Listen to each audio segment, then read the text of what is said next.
Well, I feel like the presidential candidates at the debate where there's just a couple of people speaking and some shadow figures deep in the dark, and most everybody we're talking to is at home somewhere. So thank you for coming this evening for what I know will be an enlightening discussion, because I know all of you are really engaged in these kind of discussions, and I want to welcome everybody at home who's watching on your device at home or maybe later on a little talk, a little presentation, a little evening together that I want to call The Responsible Catholic. The question is, how do we hold true to our faith and at the same time be responsible citizens in a pluralistic democracy where not everybody has the same faith convictions that we do? And that's a big question, isn't it? And we're not the first ones to face it, and we're not the first culture to face the question. And in fact, this is really, it goes as far back as Christianity itself. We even see traces of it in the Gospels. So the question of how to be faithful to the gospel call, part of a church faith community, and also how to participate in public life with a government, a state, whatever has authority over ordering civil society. Now, how do we balance all of those things out, especially when we have a role ourselves to vote? We're called to participate in this process. And every election raises questions for faithful people to take to the voting booth, although we don't have booths anymore, do we? We have little stands with little cardboard shields around them. Or maybe we write on a piece of paper and mail it. There are a lot of ways we can participate now. But we have questions about how we should go about doing that. What I'm not going to do tonight is tell you who to vote for. I'm not going to do that. And nobody should tell you who to vote for. There's one voice you need to listen to, and that is the voice of your conscience. So a lot of the beginning, what I want to share tonight, is about how to go about forming your conscience. What exactly does that mean, conscience? And what does it not mean? Once we get that kind of foundation to start, then we'll know how to go about going through this kind of moral decision making, conscience formation. The U.S. bishops for several elections now have put together a wonderful document that they initially called simply a Faithful Citizenship, a guide for Catholic voting. And a guide, not a directive, just a guide. And then recently they've expanded the title to called Forming Consciences for Faithful Citizenship. So that's why I want to start with conscience formation. What is that all about?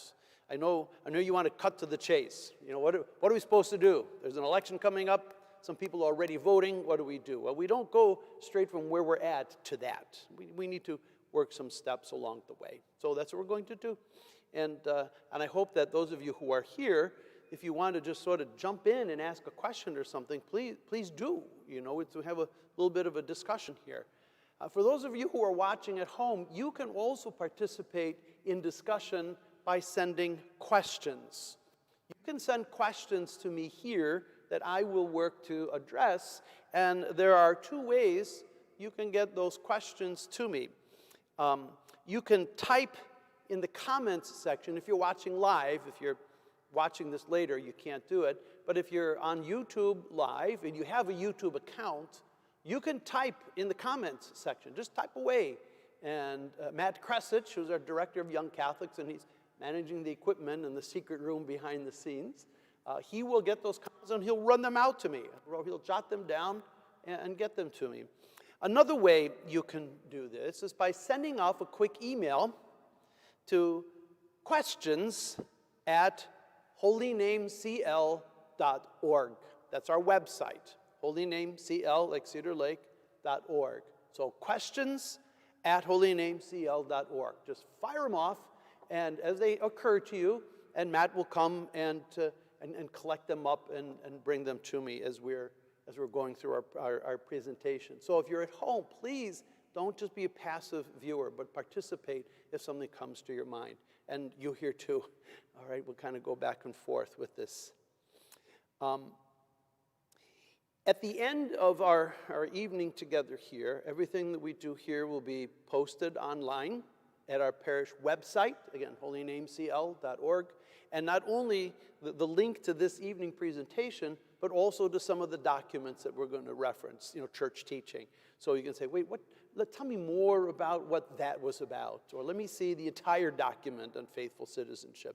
So they'll be also available. So one-stop shopping at the end of our night tonight.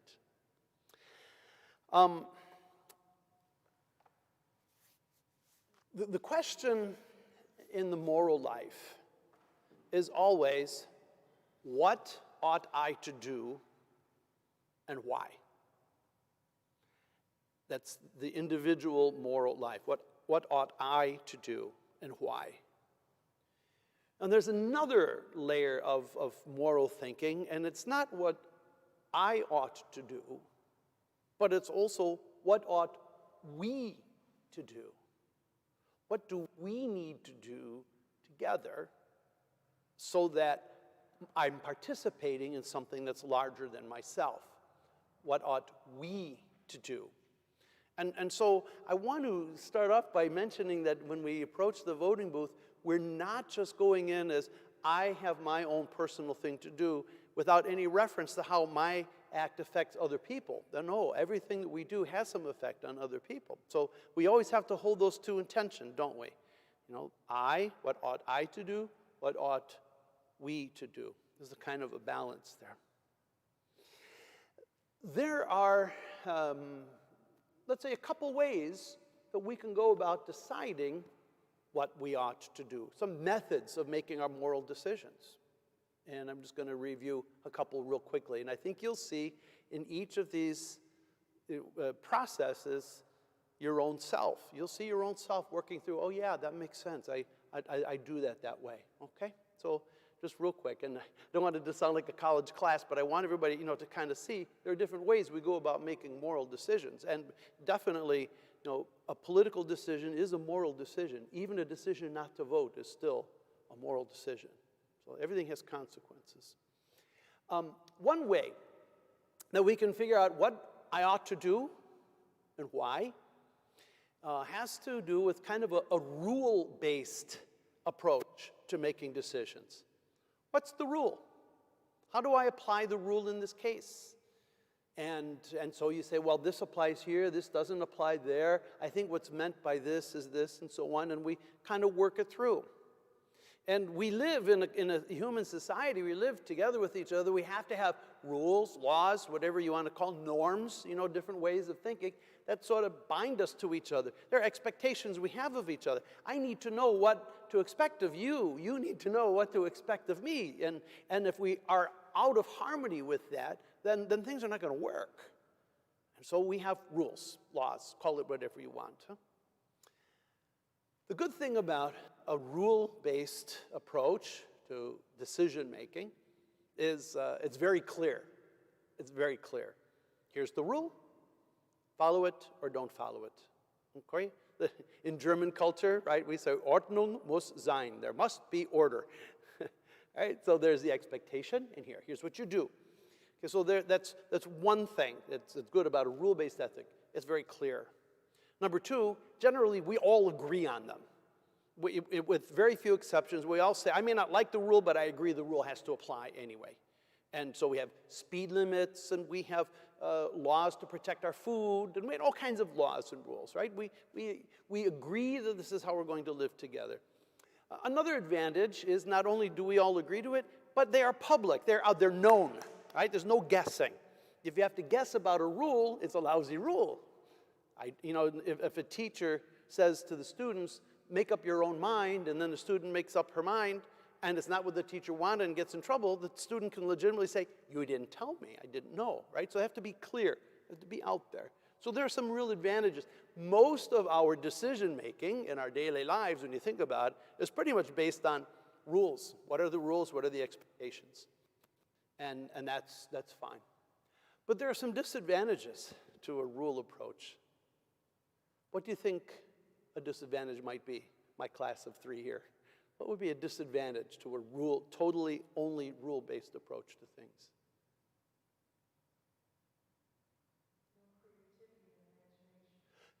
very good, no creativity or imagination.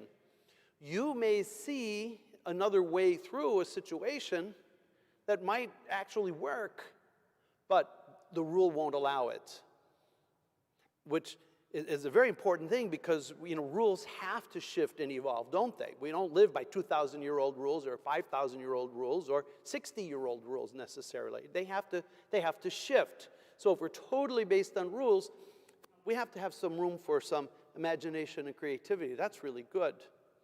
Another thing that's a limit on what rules, rule-based approach can do for us is they don't cover every situation. Right? As soon as you try to think of what is the rule for this, and you come into some gray area, rules don't like gray. And so what about this? Yeah, but then what if that happens? But then if this and this and this, then do we have to do that? And then you begin to get kind of stuck, like the Pharisees were, in Jesus' time. What about this situation? What about that situation? So rules are necessary. Most of our life is lived in the level of rules, expectations, but that's not enough. They're good, they're important, they're necessary, but usually not enough. There's another way to go about making a moral decision, a little deeper, a little more personal, and that is sort of an approach based on what they call character or virtues. Here, you ask yourself a different kind of question. It's not so much what is the rule and how do I apply it here. The question in this approach is, what kind of person am I?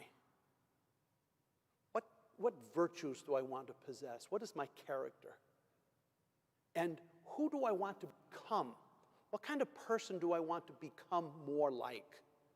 And how will the decision in front of me lead me closer to or away from the kind of person that I feel I need to be?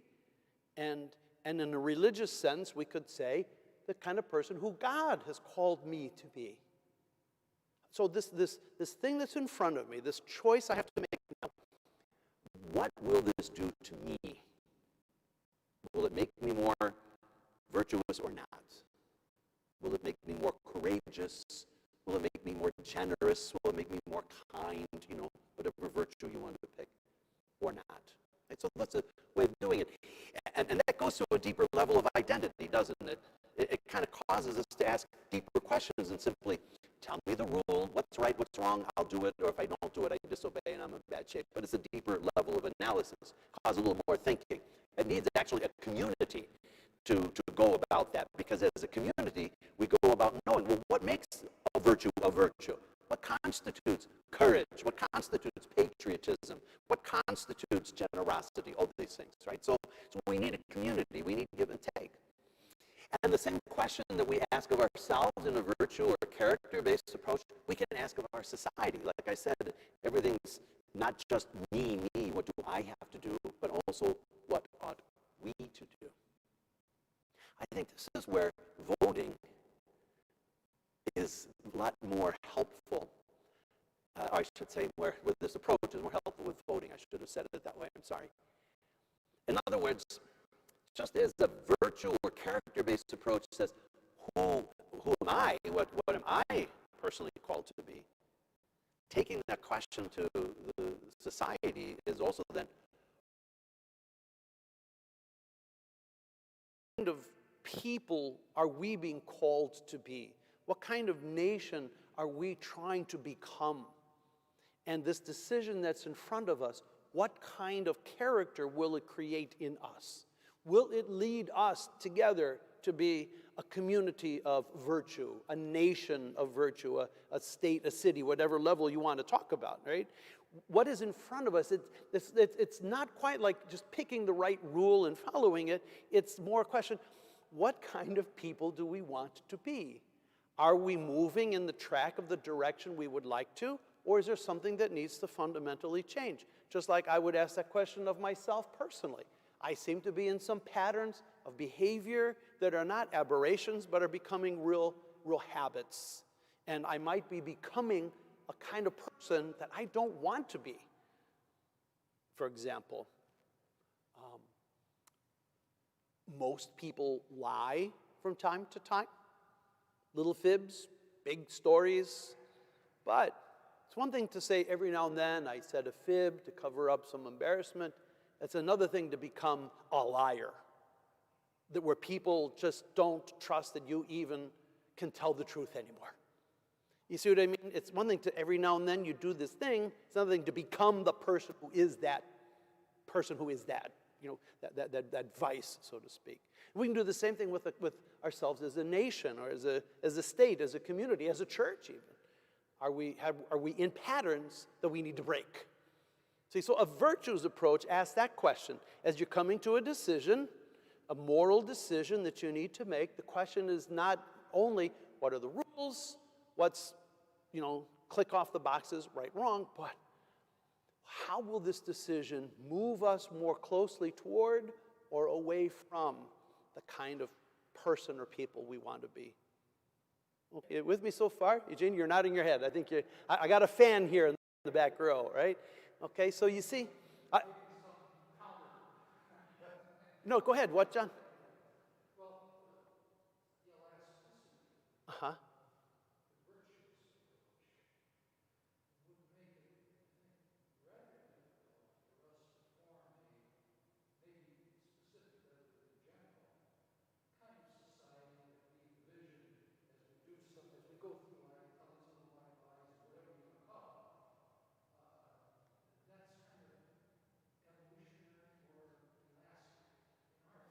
Mm-hmm. No, that's quite good.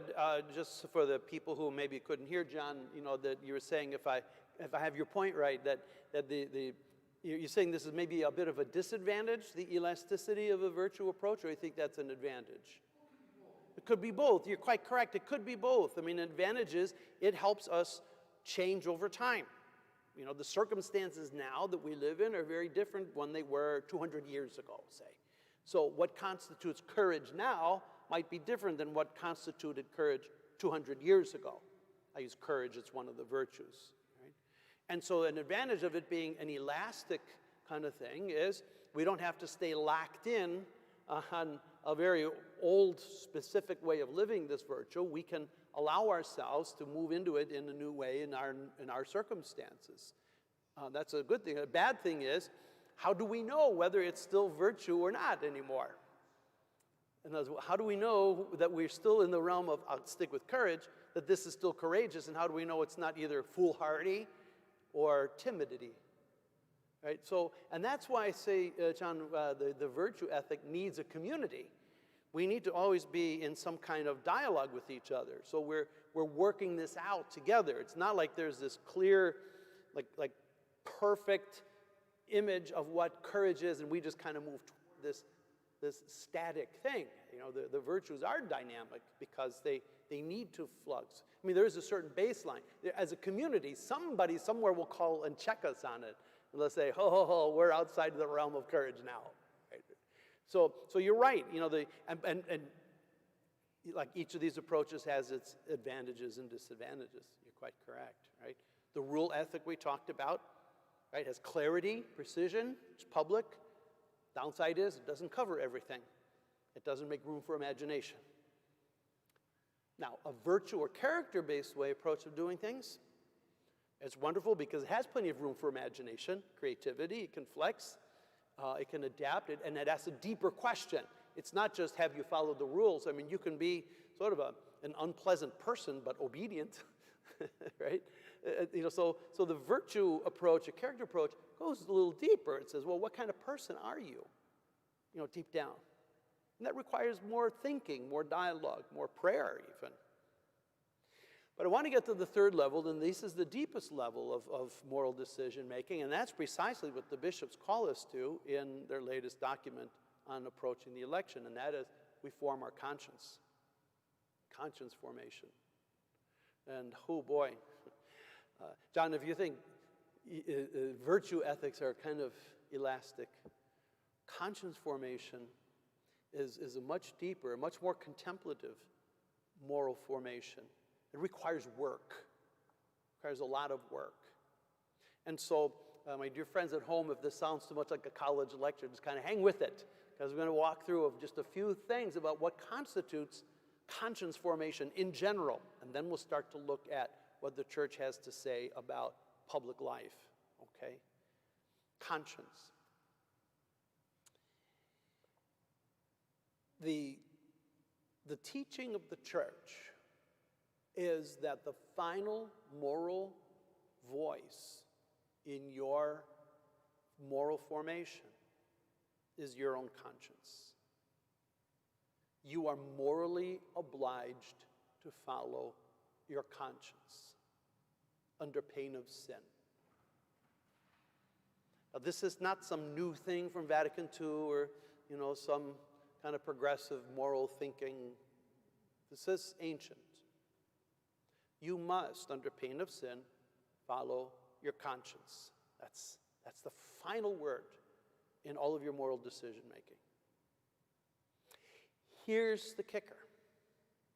What we think of as conscience is not what is meant by the ancient teaching. If somebody says to you, to me, I'm just following my conscience, and they say it kind of glibly, often what they mean is, I'm going to do what I want to do, and nobody's going to tell me anything. I'm my own, I make my own decision, it's nobody's business, it's just me. And so that is what people think of as conscience in a public imagination, and that is not what's meant by the term in our teaching. Take the word conscience. Think of your English class when you were younger. Remember we used to break down words into sections? Right? The C-O-N prefix in Latin or in Spanish means what? C-O-N means what? With. Like in Spanish, chili con carne is chili with meat. Okay, so with. And sciente is a root word which means to know or knowledge. So conscience is what you come to know with others. Conscience is never, by definition, just what you think in your own head or heart and forget about everybody else. If that's what you're doing, that's not conscience, that's sin.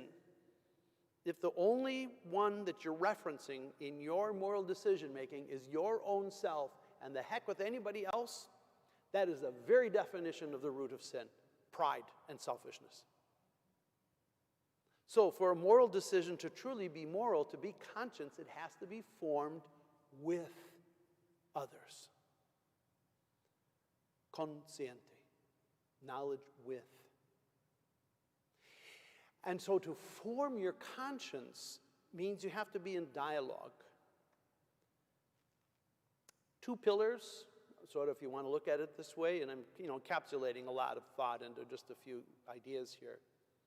But who are you in dialogue with? Well, you have to be in dialogue with your moral tradition. And the second one, in dialogue with the people who are affected by your decision. Whether it's an actual dialogue, like me talking to you and you talking back, or at least I consider you, I know you, I have to think of you as I make my decision. So I want to think of dialogue in a broader way like that, right? So it's not just an actual me talking and back and forth. So conscience, in order for it to be conscience, has to be in dialogue, back and forth, with actual people. No moral decision that you make affects only you. Every moral decision you make affects other people. Everyone. And you have to consider those other people as you make your moral decision. Otherwise, it's not conscience. It's selfishness.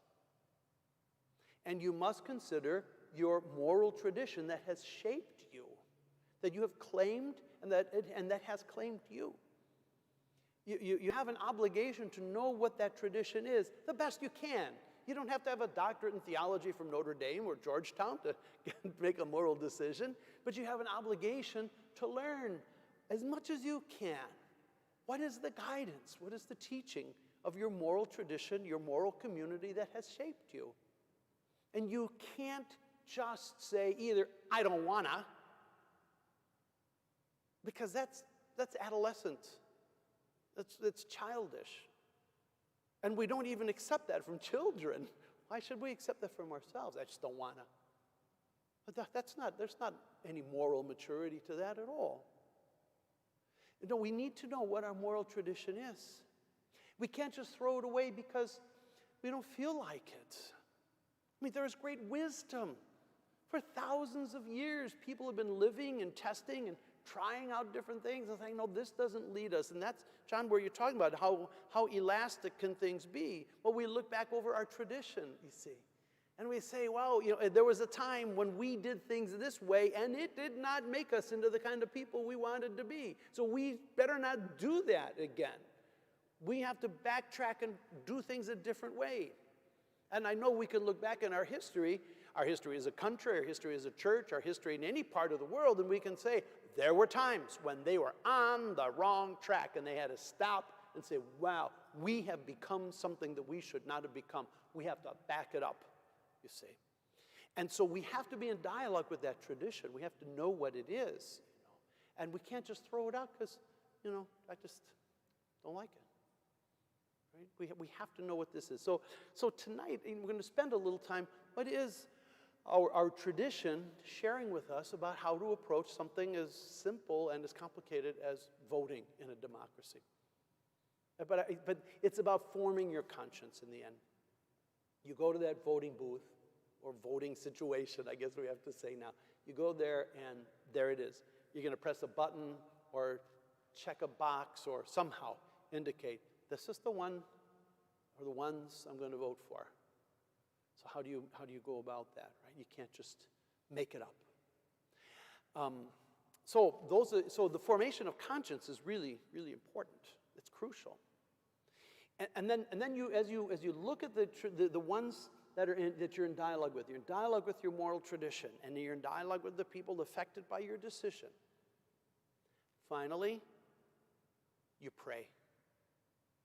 Pray about it, and you say, Lord, this is the best I have. This is the work I've done on this. It's the best I've done, and now please guide my heart to know what I need to do as I stand before you, Lord. As I stand before you, what is the decision that's going to allow me to keep my head high as I make this decision in front of you? If you do all of that, you will be acting in conscience, and you will be morally upright. But that's a lot of work, isn't it?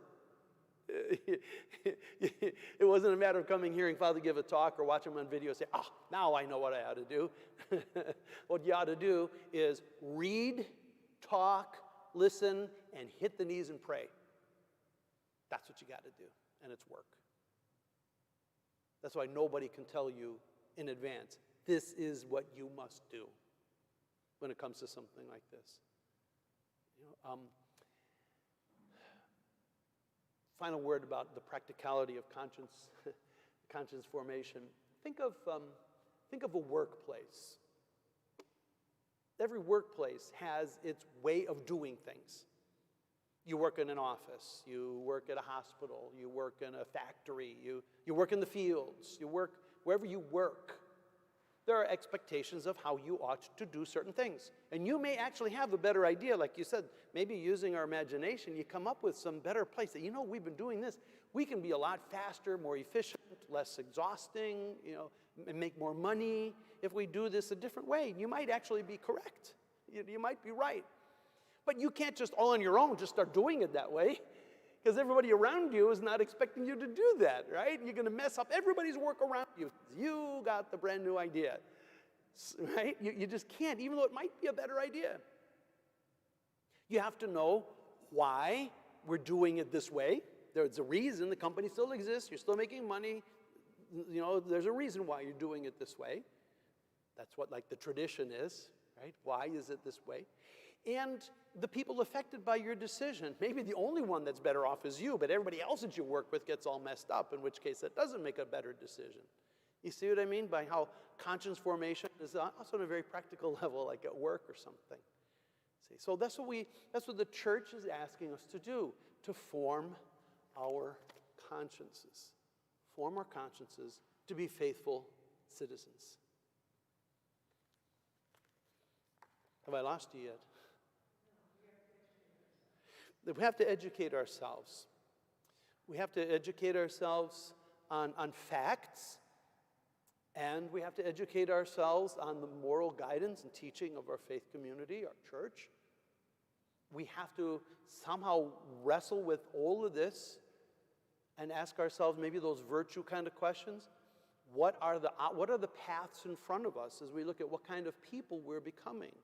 And which is the path that's going to lead us more into the kind of people we want to become and that God is calling us to be. And then also, we need to make prudential judgments. Here's where I'm going to get a little more practical. I was in kind of the theoretical up until now, wasn't I? You can get a college credit if you write a paper. All right. But before, I want to get into the kind of a little more practical kind of things. Okay, now you still got to stand before this and ask questions.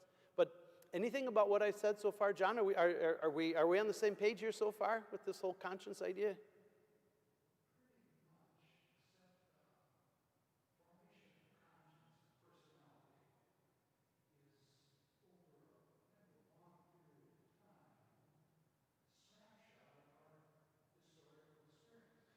Exactly. I'll just say it out loud for the people at home. You're saying the formation of our conscience or personality is a snapshot of something that has taken place over a long period of time, right? Is that? Right. I just wanted to repeat it for the folks back home. They could hear. I got the microphone. Yeah, you're exactly right. Which says, on the one hand, it's an inexact science, isn't it? Right? Or as they say, it's art, not science, right? Sometimes people use that phrase, right? It's inexact, but it's also in a sense more honest, because you are not now who you were 25 years ago, right? Looking at your personality, your character, your life, there is continuity with the man you were 25 years ago, but I hope you have grown and changed and gotten wiser or whatever, over 25 years. I would hope that was. I'll ask Jeannie about that later, whether she thinks it has. Right? So yeah, you're right. It is a snapshot. It's the best we got. It's the best we got. What that tells us is there is no perfect answer this side of getting up to heaven.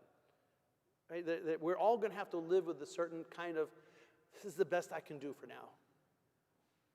And we live with that kind of provisionality. That's okay. That's all right. I want to talk about the virtue of prudence, because I talked about, character formation and the virtues. There's a virtue called prudence, which is very important here. Now we're getting into the nitty-gritty. Prudence. St. Thomas Aquinas, who was a great philosopher and theologian in the Middle Ages, shortly after the time of St. Francis. He's a Dominican, but we like him anyway. And he called prudence the queen of the virtues, because prudence tells you not only, well, first, the general rule about virtues is you have to know the good and do the good. Okay, that's kind of an old philosophical term. Know the good and do the good. But prudence is the virtue that teaches you how to do the right thing in the right way, at the right time, for the right reason. That's prudence. And prudence lets you know that I might know what is the good, the ultimate good, and I want to do the good, but maybe the way I want to do this is not the prudent way. Or maybe the timing of it, this way at this time is not prudent or something, right? That's another one of those elastic things, isn't it, John? Right, but it is a virtue, it's a skill. That's why I say, when the older you get, hopefully we get better at these things.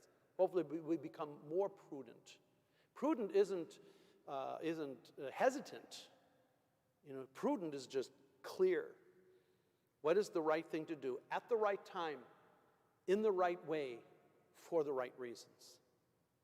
And so whenever we come to big decisions, we always need to run that through sort of the filter, so to speak, of prudence.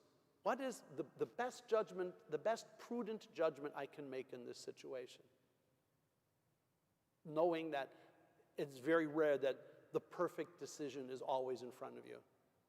That there will always be some measure of imperfection in our decisions.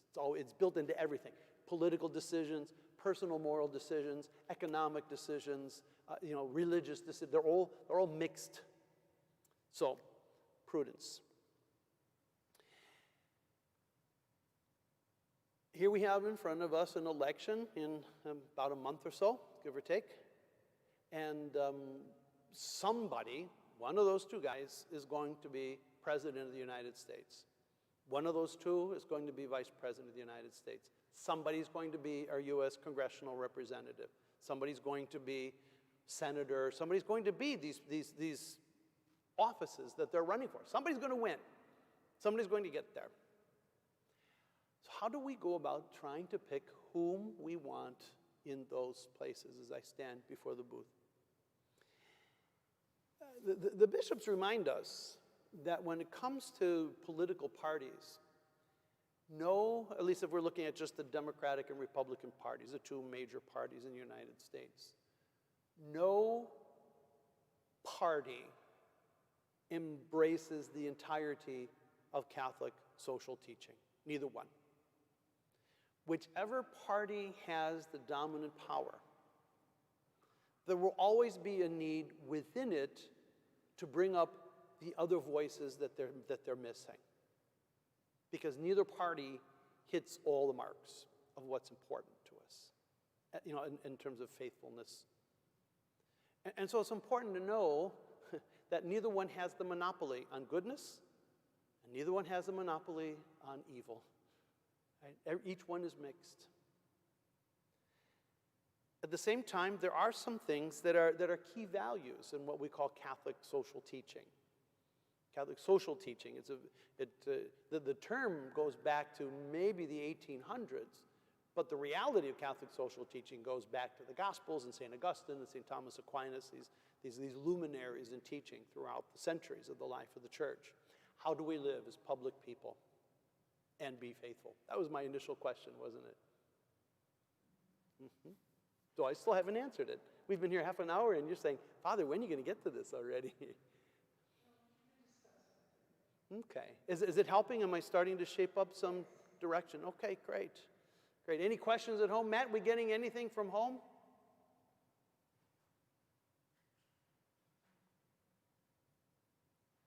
I don't know whether that's a yes or a no. All right. Just if we do, dash on. Wonderful. Thank you. My faithful assistant, Matt Kresich, ladies and gentlemen. Oh, excellent questions. I'll get to these, and then we'll go into the nitty-gritty of some issues, okay? We do that. One question. Thank you, home, for sending these in and asking. Are there ways to discern between conscience and feelings? Isn't that a good question? Conscience and feelings. And yes, there is. Feelings, emotions, I presume that's what's meant by the word feelings, emotions. Emotions are not chosen. Emotions, they emote, they emerge. When you're sad, you're just sad. Or happy or angry, whatever your emotion is, it just comes up from within you. You don't choose your emotion. You simply emote. And so feelings don't have an element of decision about them. They don't have an element of choice. Feelings also don't involve dialogue, where conscience does. Remember, consciente, right? So conscience formation has to do with, have you done the homework of forming your conscience? Have you studied as much as you could? what your tradition has to say about something? Are you consulting, thinking, at least considering the people that are involved with your decision that's coming up in front of you? Have you done all of that? Have you prayed over it?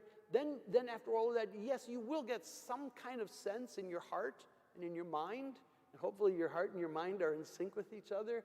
You say, as I stand before God, this is what I must do. And you might go through different feelings, different emotions along the way to that. You might feel happy about what the people are that you're thinking about in your decision. You might feel upset about what your tradition represents in some way. You might feel excited about some insight that you've come across. You might feel spiritually uplifted in your prayer. I mean, those are feelings, and they're all valid and good and true, but they're not the thing that makes your decision. Feelings happen, and you need to know what your feelings are. You know, Jesuit exercises in spiritual discernment talk about coming finally to a place of peace. You know, when you come to your decision, there will be an inner peace that will come over you. That is a feeling, but it's more than a feeling. It's more than an emotion. It's a sense of tranquility. Yes, now I'm at home. I've done all this work, and now I know what I need to do. So, you know, feelings can kind of indicate some things to you, but they're not the totality of forming conscience. Conscience formation is work, and sometimes you feel upset or you feel tired when you have to do work. But conscience formation is work. So I hope that helps you at home with this answer, you know, the difference, you know, between conscience and feelings. Ready for another question from home? I'll give you a chance to think of your own questions if you have more too. This is another good one. Can we ever be sure we are making the right choice? Can we ever be sure we are making the right choice? I guess I'll answer this as an older person. I'll say when I was younger, I was much more certain about my choices than as I get older. But I'm much more comfortable with that uncertainty. How does that sound? I'm much more at home with the uncertainty. There are times when you will know this is absolutely the right thing to do. I must do this. And prudence will let you know to do it in the right way at the right time for the right reason. I must do this. And then to be at home with that, be at peace with that. I know this is the right thing to do. But there will always be a little bit of a reserve. Yeah, but what about? You know, have I done all of the thinking that I need? Have I researched enough? Have I looked at enough different viewpoints? You know, there will always be a little part that will say, have I done all of it? And you can't be paralyzed by that. See, that's what, you know, there's a phrase called paralysis by analysis. Maybe you've heard that. Right? You think, or we use the term overthink. You're overthinking it. At some point, you just move. You do the best you can. And there are times when you can be pretty sure that you're making the best choice that's in front of you. Maybe the only choices in front of you are a range of not really good ones. That's all that's in front of you. I've got three things I can pick. That's the fourth choice, and it's also not good. So sometimes that happens, you know, and you just say, all right, this is the best that I can do.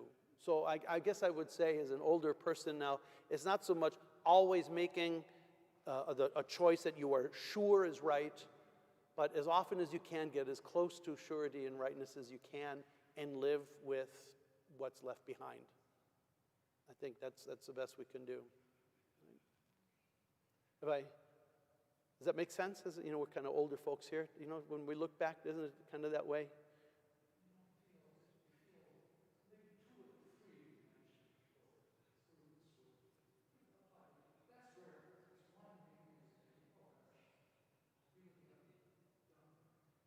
Yeah. Have I really done right? Sometimes you do make the best decision you can, and then you look back and you say, you know, I'm still not sure, right? Or I know this is the best decision, but it still wasn't a good one, but it was the best one I could make, right? And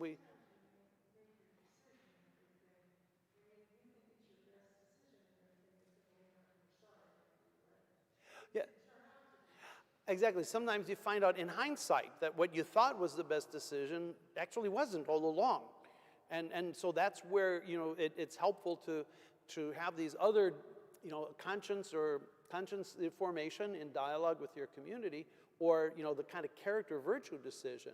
So let's say you have a decision in front of you and you're hoping that it makes you into a more virtuous person, and then it turns out now that you didn't. It didn't turn out, it didn't lead you to where you wanted it to bring you.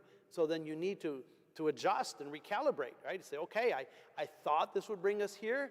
I made the best decision I could at the time. But it was a mistake. In hindsight, like at the time, you didn't know, right? Rarely do we deliberately make huge mistakes in our lives. Usually we find out in hindsight, oh, that was, now that I know, we'd say something like, if I knew then what I know now, I would have done that differently, right? Which is why you want to be as informed as you can. So yes, the question was, can we ever be sure we're making the right choice? And I would say, yeah, sometimes we can be sure. But it depends on how sure you want that surety to be, right? Can you live with that little reserve of unsurety and still make the decision? And then be willing to adjust if you find out in hindsight that really wasn't the best. And then shift. It's not saying you're a bad person or that you're a stupid person. It just means, as it turns out, you made your best decision and it's not the best one after all. And we move on, because there's only one perfectly wise, all-knowing, all-powerful being in the world. That job's already taken. Right? Next questions. Is the lesser of two evils a Catholic practice?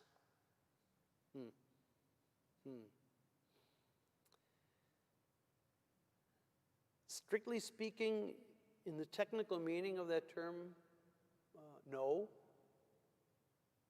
Something that is evil is still evil. Something doesn't cease being evil by how it's chosen or dealt with. So,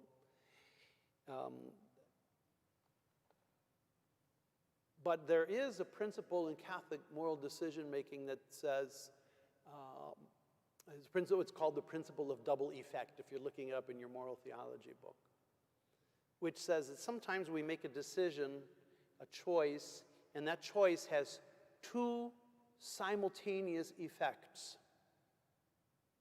One of which is good and the one that we would choose, but the other one is not good and we would not choose. But the same act has two effects at the same time. And so what is that? I do this one thing, but it has two effects, a good and an evil. So then what do I do?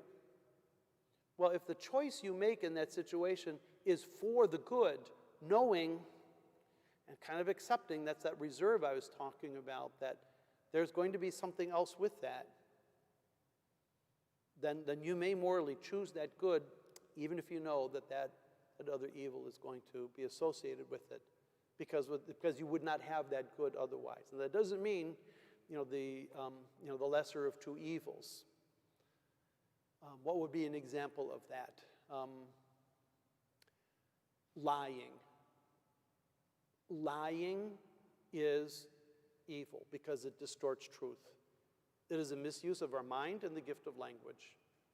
Lying never rises to the level of being good in itself. But there are times when to, save somebody's life or remedy a harmful situation, the only way to do that is to lie in order to save this person or situation or something. So the thing that you say, you do in order to save the life of this person, knowing that it has the other evil effect of it's a lie. And lies are always evil, even if you do them for, you accept them because there might be some other reason for it. So that would be an example of lying. Killing is another one. Catholic teaching is killing never rises to the level of a moral good. Never. As it stands on its own, killing is always, in itself, a moral evil. But sometimes under limited circumstances, it can be an acceptable moral evil. Wrap your head around that phrase. Right? Self-defense, war, things like that. This isn't a talk on just war theory, but it doesn't make the killing itself suddenly now a moral good, right? And we should never say, this killing was great. You'd say it was horrible, but I did it in order to do some other good, right? So it's not the lesser of two evils, but it is a principle that says that sometimes we have to do that. Oh, wonderful. Thank you. Follow-up. Where does cooperation with evil fit into the decision-making process? We must have a seminarian on the camera. Cooperation with evil says that if you help the evil thing along, the thing that you know is evil, and you intend the evil, and you cooperate in bringing it about, making it happen. Those are a lot of conditions have to be met. It has to actually be evil. You have to know that it's evil. You have to desire the evilness of the thing. And your cooperation with it needs to be such that if you hadn't done that, it wouldn't have happened. It's called a material cooperation, is what the technical word is, material cooperation. And there's direct material cooperation, and there's remote material cooperation. So, for example, let's say genocide is evil. If our government were to commit acts of genocide, that would be an evil. Even if the government felt they had a reason to commit it, it's still genocide and it's still evil. Now, if you're a taxpayer and you help fund the army that committed the genocide, are you cooperating with that evil? Maybe in some remote way, yes. But you're not directly and materially cooperating in the evil. It would have happened even if you had held your taxes, for example. So I'm trying to give some example of this is a very difficult thing because we don't want to participate actively in choosing the moral evil that we abhor. But not every choice that understands that sometimes this moral evil comes with the range of moral good that we want to choose.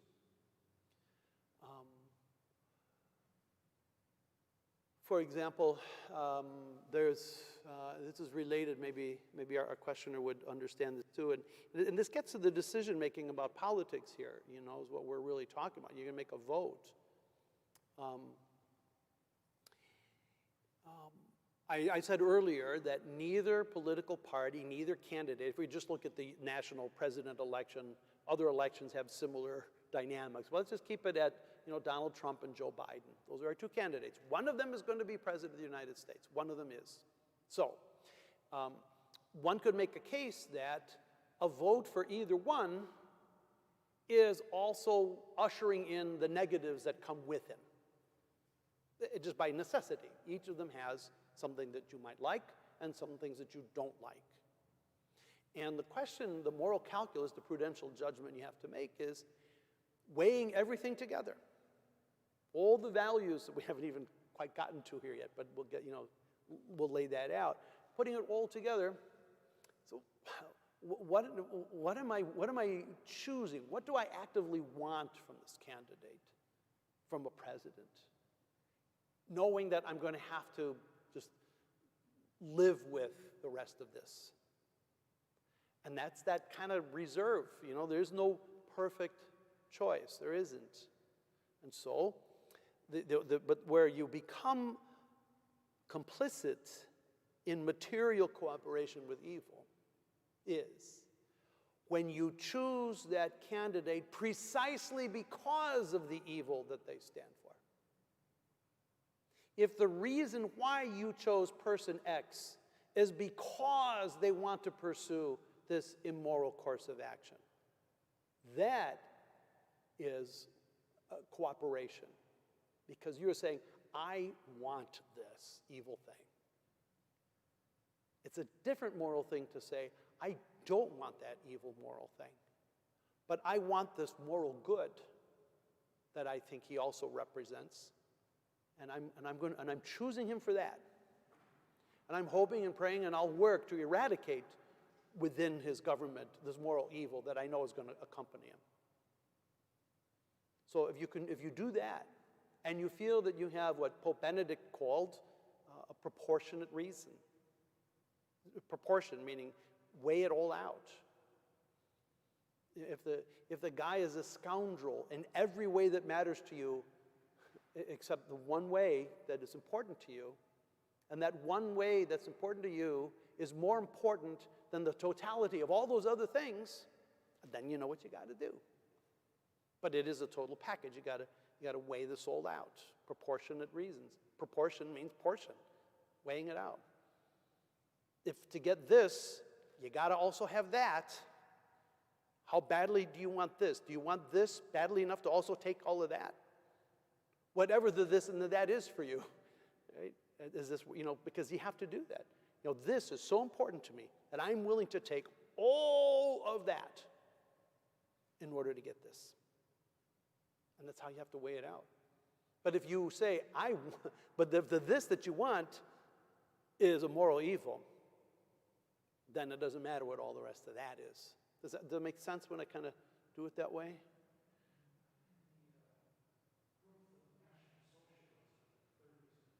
Mm-hmm.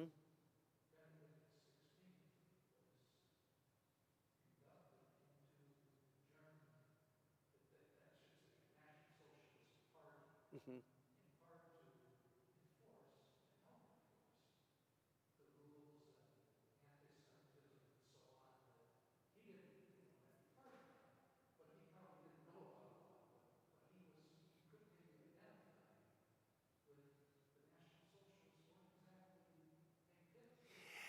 Yeah, when just for the sake of our audience at home, you were referring to Benedict XVI when he was Joseph Ratzinger, a boy being raised in Nazi Germany, the National Socialist Germany is Nazi Germany, and yes, he was inducted into the Hitler Youth, which is like a very tough version of Boy Scouts at the time, to raise boys to become soldiers, to be German Aryan representatives of the nation. And so, yes, he was brought into that, and he was just a child. So at some level, as a child, do you know right from wrong? Yes. Are you aware as a 10-year-old kid exactly all the things going on in your country? Maybe not.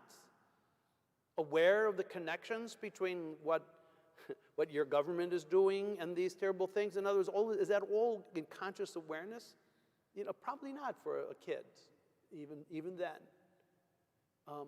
But a child has to, weigh this out. Or you look at people that were hiding refugees. Commonly Jewish refugees, but other refugees too. Hiding refugees. They were breaking the law. Is it evil to break the law? Yeah. I mean, we expect to follow laws, right? Is it, and is the law itself unjust that the law that says you cannot hide people who are subjects of government arrest or something if it's a legal law? I mean, you can go into that kind of gray area, but in the end, people made a decision. They felt they did something that was a higher calling, put themselves and their children and their families at risk. But what if somebody says, I can't risk my children for this? I can't. See, they're in these tough situations where they have, whatever choice they make is going to have a bad outcome. So which bad outcome are you going to pick? Or what are you willing to live with in order to get this? Are you willing to live with the slaughter of your children in order to save this refugee? Or vice versa, are you willing to let all the refugees get slaughtered so that your family can be safe? I mean, if those are the choices in front of you, my gosh, that's very difficult, right? On the other hand, if you say, I want to choose a government that's going to slaughter all the refugees because I just don't like refugees, and that's why you're going to point out where the refugees are. Not to save your children, but just because you hate refugees and you think the government's on a good track to go ahead and get rid of them. Oh, now that is a moral evil, and that is definitely materially cooperating in that.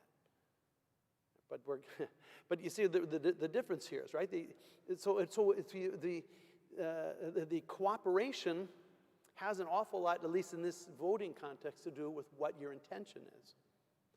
Both candidates and both platforms are morally flawed, but one of them is going to run the country. What are you willing to live with in order to get the thing or things that you really want?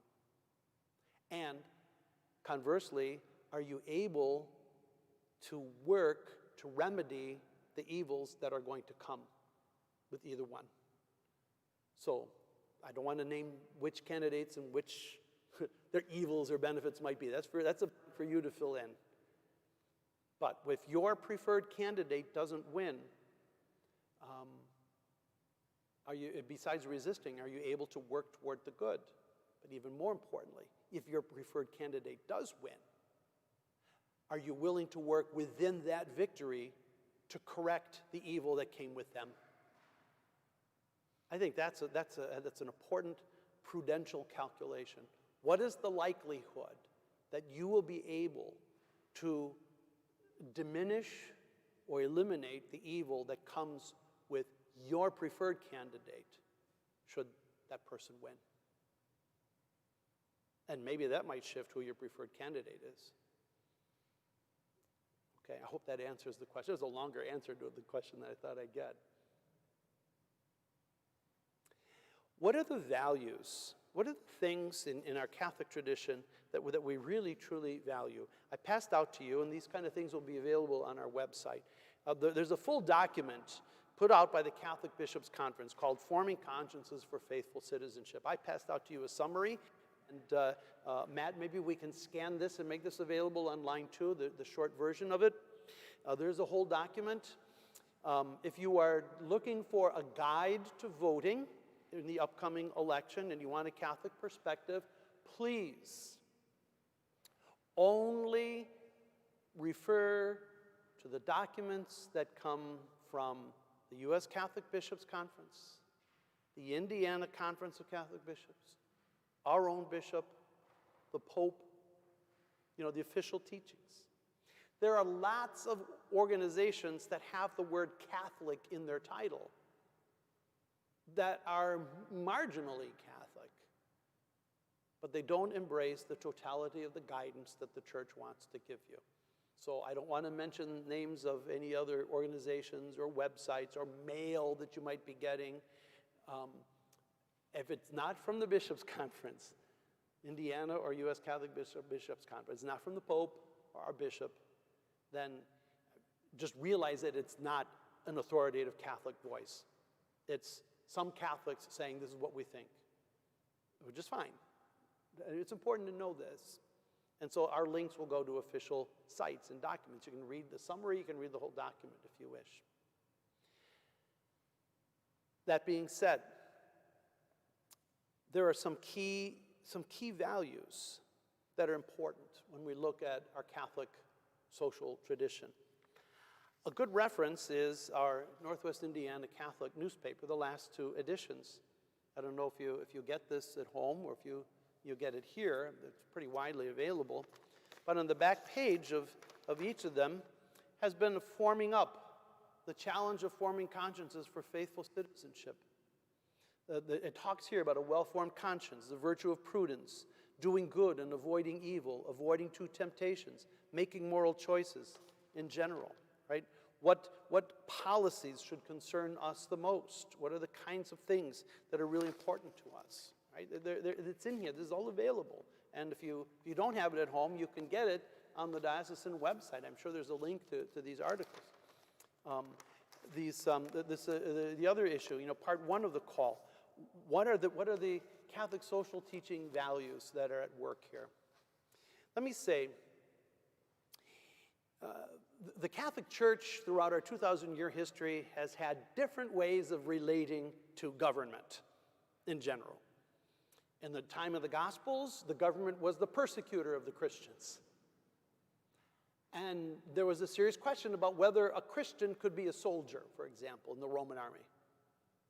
Can you do that? And many said, no, you have to leave. You can't do that. Others, worked it differently, but there's a big question. You can see remnants of that in Scripture. Then when Christianity became the religion of the land, and now you had to be Christian to belong to the realm, and then eventually with the collapse of the Roman Empire, the leaders of the church became also the secular leaders because there was a vacuum in power, and then the church acquired worldly power, like real political power. The Pope had an army. There were papal states. There was a government. The church was a government as well as the church. That also had consequences too for much of our history. Mistakes as well as good things. Everything's mixed. To be honest, the Catholic Church had a real struggle with the rise of democracy in the Americas. It took a while for church teaching to catch up with the idea that democracy was a decent way of running a civil society. I'm not making this up, it's in our documents. Finally, at Vatican II in the 1960s, there was a clear affirmation that constitutional democracy is the best way to govern a civic state in order to protect religious freedom and all the other important freedoms to human dignity. So, it took us a while to catch up with this. And even now in the world today, there are people in other countries and in other religions that want one of two extremes, neither one of which is acceptable to us at this point. One extreme is the government should be the enforcer of religious doctrine and moral teaching. That government and religion should be the same. We see that in many Muslim countries where they are an Islamic state. That's the name of the terrorist group, but they wanted a state, like a government, that is ruled entirely by a certain interpretation of Islamic religious life. And they wanted them the same.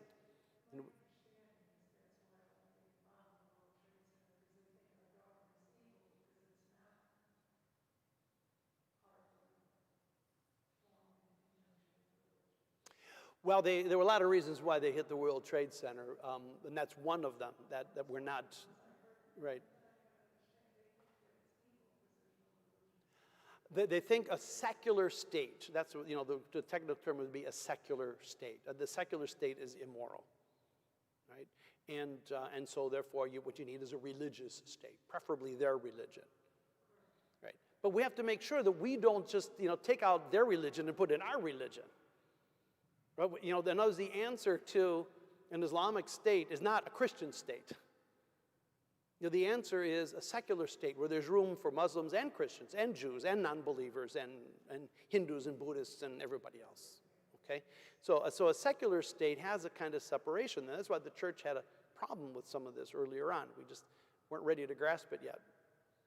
But what's happened is, I think of all the things that the U.S. church contributes to the global church, is this teaching from U.S. bishops on faithful citizenship. I think this is some of the best writing that comes out in the Catholic world and in the religious world in general about how to hold on to faith, religious faith, and also participate in the public sphere. So these documents are very well thought out, and the words are very carefully chosen, and so I really want to encourage, embracing that. And so what we do is we look at key values. And this is where, as a priest, I'm not permitted by our laws and by our bishops to be partisan. I cannot use the authority of my priestly office to say to people or even strongly encourage people, you have to vote this way, this party or this person. But what I can do, what I do, is raise issues that are of concern to us, rooted in the gospel and the teachings of the church. Here are things that really matter to us, and not just a matter of our own self-promotion, but values that we really want to stand for. And we want to know, how are you, Mr. or Mrs. Candidate, going to help us form a society that will respect and nurture these values? At the same time, we have to ask ourselves, are we willing to live in a pluralistic society where not everybody holds these values or in the same way? That's that tension, isn't it? What are some of these values? We start with the dignity of the human person. The dignity of the human person. Every person, from the moment of conception to the moment of natural death, contains and holds within themselves inherent dignity just by virtue of being made in the image and likeness of God. And that dignity is never lost. It's not lost by disease. It's not lost by poverty. It's not lost by imprisonment or crime. That dignity always retains within the individual from the very beginning. Bedrock of Catholic teaching, the dignity of the human person. And from that then derives all kind of rights appropriate to the flourishing of the human person. It's not just that a human person exists, but a human person exists and is created with certain dignity. And civil society has an obligation to help every person live up to the fullness of the dignity that they've been lived with. That's one bedrock principle that we start off with. Got something else for us here, Matt? Wonderful, thank you.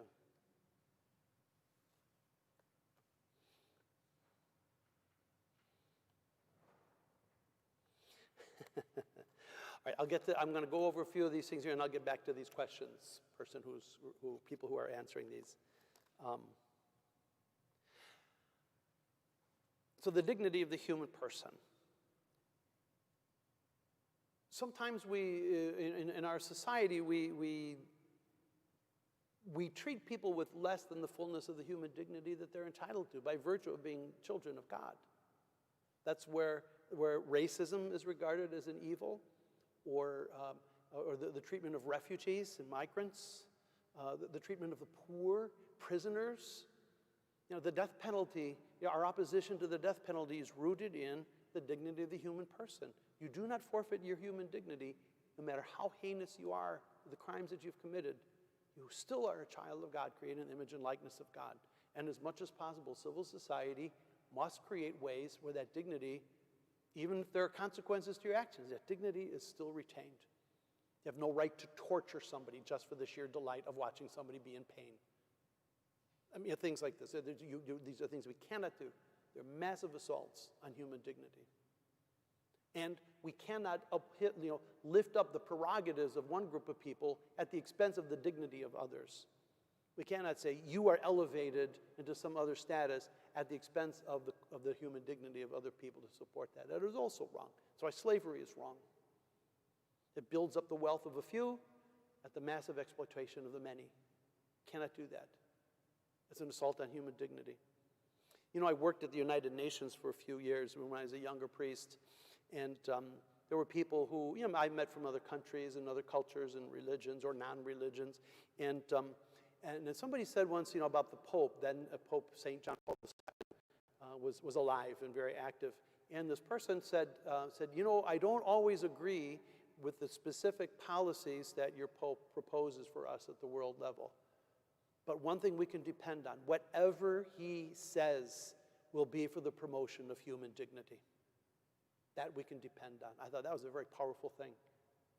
So the dignity of the human person. Second, another principle that is very important is what's called subsidiarity. That's a very long-sounding word. Subsidiarity is a way of how to organize our common life in the church and in public life. Subsidiarity says that if you want to think of society at different layers or levels, for a real simple thing, let's say there's the federal government, the state government, the city, maybe that's a way of thinking of layers of subsidiarity. Or we think of corporations and families, kind of smaller, more local units of human association, and then larger, grander associations, right? Think like that. So the principle of subsidiarity says that the smallest, most local level of human association that is practical to carry out a task is the best one to do it.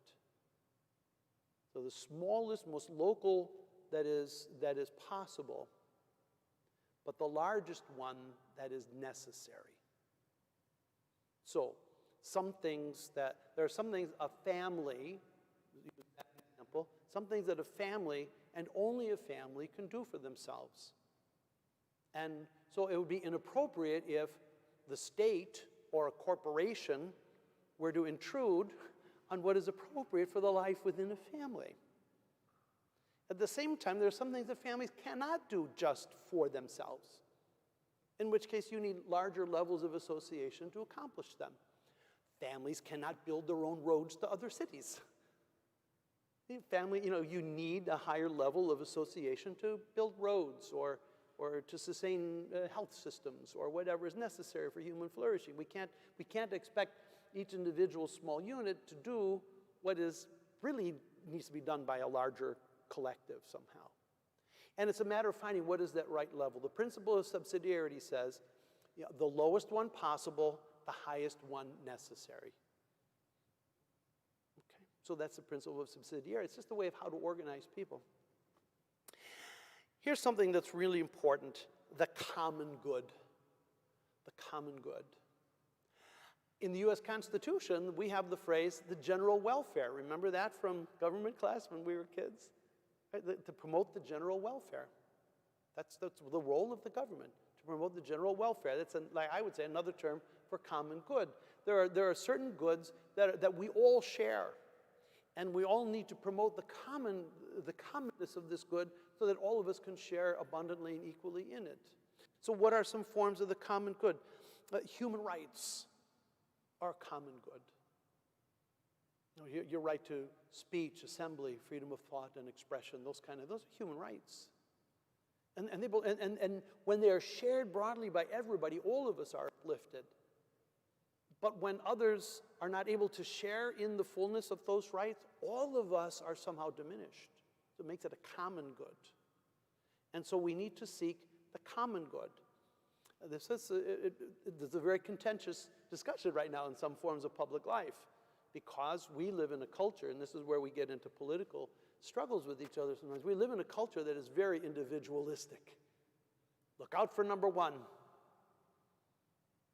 Me and my tribe, me and my clan, me and my people, and that's it. Well, there's nothing, where's the common good in all of this? So the common good, the pursuit of the rights and responsibilities of the common good, that includes the dignity of work, protecting the rights of workers, and the care for God's creation, the need to care for the environment, our home, not just because it functions for us like a machine that we have to improve, but we are part of a living organism, which is the great spiritual gift of all of creation. And it is our common home, our common home. I was just reading something the other day where somebody was talking about if you have flown in airplanes years ago, it'd be hard for younger people to believe this, but there actually used to be smoking sections in airplanes. Have you ever flown on a plane where there was a smoking section in it? It's just absurd. We're in this aluminum tube, 36,000 feet in the air, hurtling along, and the idea that the smoke was just going to stay here with those handful of people that are smoking. We're all breathing the smoky air. Right? So in a way, our common home, we treat the earth as our common home is like that. The besmirching of the environment doesn't care about political boundaries. The smog generated in Gary doesn't stop at the Michigan border because it was created in Indiana. It doesn't stop at Gary just because it's heading toward Chesterton. Right? It's common. Right? So these are the kind of expressions of our need to support the common good. Solidarity is another one. Another value, another virtue, that we're in this together. Pope St. John Paul II lifted up the word solidarity as a virtue, as a characteristic of individuals and of society, that there is a solidarity we have with each other, that we know and we feel the sense of common humanity, not just with people who are like us, but with everybody. And the challenge is, can we feel that solidarity with people who are not like us, which is a huge challenge, again, in a multicultural, pluralistic place like the United States. It's one thing to feel solidarity in a country where everybody speaks the same language and is of the same ethnic group and has the same values for hundreds of years. There's a certain natural solidarity there. In the United States, we're particularly challenged to find another form of solidarity that is not based on these other kind of common outside things. But that doesn't mean we don't have the challenge to be expressing this kind of solidarity. So those are some of the values that we need to look at as we say, now what are the particular plans and policies and programs that are going to lift up and enhance all of these? Human dignity, subsidiarity, common good, solidarity. And these are values that are rooted in the Gospels and rooted in thousands of years of tradition and still being lifted up today as ways that to sustain the human project in the eyes of God. Questions? What if you think the candidate is evil, but the candidate says things that make sense? How does that change your discernment? Here, the candidate is evil, but says sensible things. I'm glad it's phrased so that you're not identifying which candidate you think is evil and what the sensible things he says are. I guess I would say I'm hesitant to say that any person is evil. I mean, to come to that level of discernment, to say a person is entirely inherently evil. You can look at the evil things they do, but it's another leap to say morally, as they stand before God, this is an evil person. I'm always hesitant to do that. I've met some people, I've known some people who've done some really horrible things, and even then, I am hesitant to say that is an evil person. I can say they've done a lot of evil things. They've had a lot of evil effects on the world, and I'm going to do what I can to try to stop them from continuing the evil effects that they want to have, that we know they want to have. That is one thing, but to say this is an evil person, I'm just hesitant to come to that point. So I don't know how to answer the question. If you think the candidate is evil but says sensible things, well, then you have to ask yourself, do you believe the sensible things? If you think the person is evil, think of the gospel. Can a vine give fruit, like a spoiled vine give fresh fruit? Can a dead tree yield figs? Yeah, you will know the plant by its fruit. You will know by what it bears. And so, Jesus uses those farming images to remind us that, usually there's pretty much a connection between where it comes from and what it's going to turn out to be. So, if you think a person is evil, again, I don't know if I'm ready to accept that, but I think I know what you mean.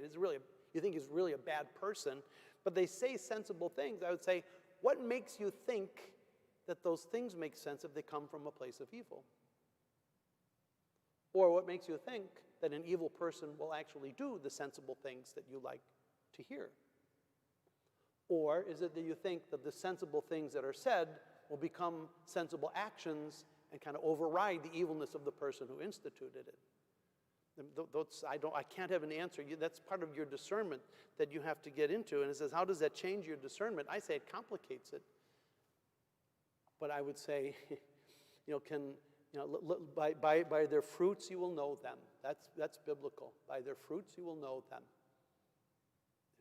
Don't necessarily, and this is not just for politicians, it's for anybody in your life, in our lives, right? What they do. Didn't we just have the gospel the other week? 2 sons are said, go and help in the vineyard. One says, I won't go, but later on changes his mind and does. The other one says, sure, I'll be right there, and then doesn't. Who was the faithful servant? Right? Jesus in that gospel is saying, look at what was done, not at what was said. Be nice if what was said and done are the same thing, but look at what's being done. So I hope that guides in the discernment here without getting personal. That was a very good question.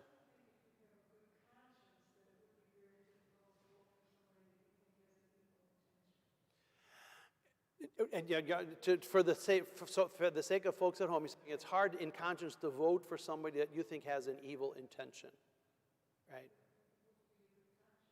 And that would not be good in your conscience. So that's what you have to follow.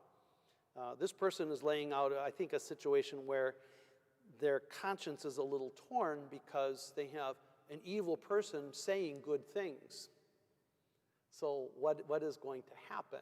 That's why I say maybe the way to kind of work through that discernment is to say, is this evil person who says good things actually going to do the good things that they say? So you'll accept that it has kind of an evil source, but it's going to be good things coming.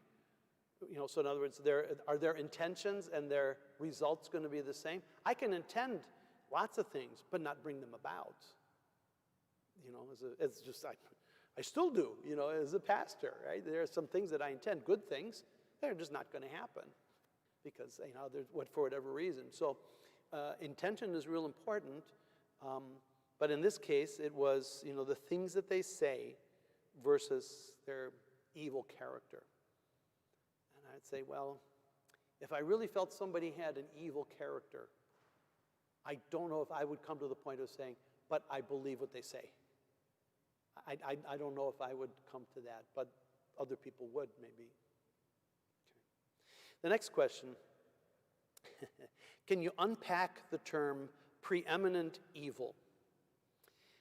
The term preeminent evil was introduced into the latest bishop's document on unfaithful citizenship, describing abortion as one of the evils that we need to confront in civil society. And among the various evils that are threatened, that are threats to human dignity, there's a certain level of wrongfulness, of evilness that pertains to abortion, that sets it apart from the other forms of evil. The word preeminent is kind of a newer term introduced into kind of moral theology, social ethics. So there's no established meaning of this is what preeminent means. Some take it to mean it's the first among many. Some say it's the first that's a condition for everything else. Wherever somebody's at on that spectrum, there is a certain the evilness of abortion has a certain particular evilness to it that is distinct from the evil of the other evils that are listed. The degradation of the environment and violence in the streets and racism and abuse of immigrants and all the rest of those things. That there's something about abortion that sets it apart. It's not evil in the same way that all the other things are evil. And so I think that's a way to kind of get at what is meant by preeminent. I haven't seen a unanimous sense from the bishops' conference who produced the term preeminent evil, a unanimous sense of what they mean by it. Some take it to mean that abortion is the number one thing, and that is the only one. Until we deal with that, nothing else matters. Others say, no, it's not what that means at all. It's one among many. And I think the word preeminent, if you want to say, sort of bumps it into another category of evil. But it doesn't seem across the board among all the bishops that it means it's the number one thing and don't think about anything else. So reading what's coming from the bishops, I guess that's the best I can say about that term. It's to be honest, a term that's kind of new to me, and I've been at this for a little while. So I hope that answers the question and doesn't get me in trouble with my bishop. Okay. Matt is saying we're getting close to our time, so we'll need to wrap up. Was there anything that you had hoped I would have asked, I would have gotten to that you didn't hear me get to, that I can get to now before we say goodbye to each other and our friends at home?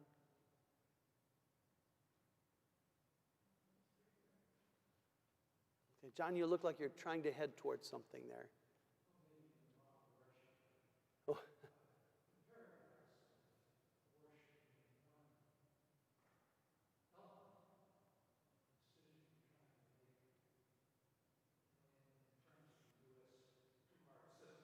Right.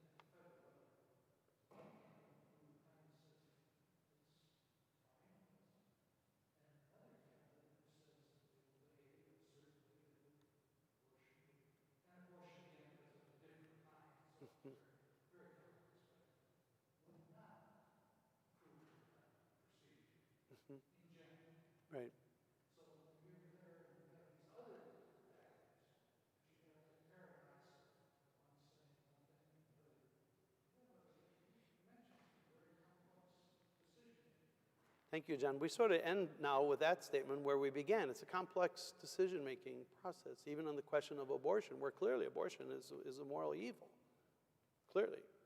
And a moral evil unlike the other moral evils in front of us, clearly.